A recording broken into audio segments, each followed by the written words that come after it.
यह आदमी दिखने में जाना पहचाना लगता है, लेकिन उसे बस एक रस्सी काटनी होती है और इस दुनिया में किसी की जिंदगी खत्म हो जाती है।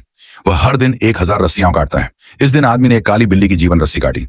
जैसे ही रस्सी कटी, कमरे से बिल्ली की चीख सुनाई दी, लेकिन दर्द बस एक पल का था। तस्वीर पर लाल टैग लगते ही बिल्ली पुनर्जन्म के लिए तैयार हो गई।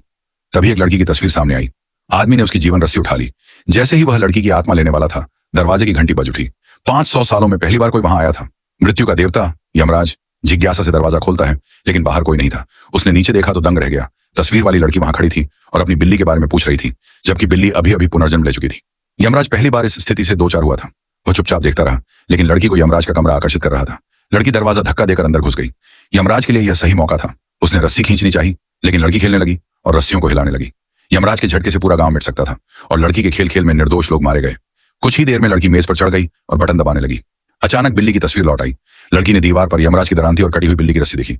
उसे समझते देर न लगी। यमराज ने ही उसकी बिल्ली की जान ली थी। यमराज लड़की की रस्सी काटने ही वाला था जब लड़की चिल्लाई, "यहां देखो!"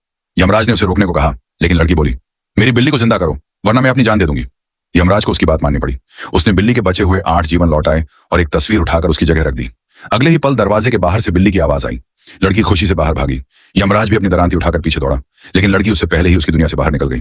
गुस्से में यमराज ने घास काटनी शुरू कर दी।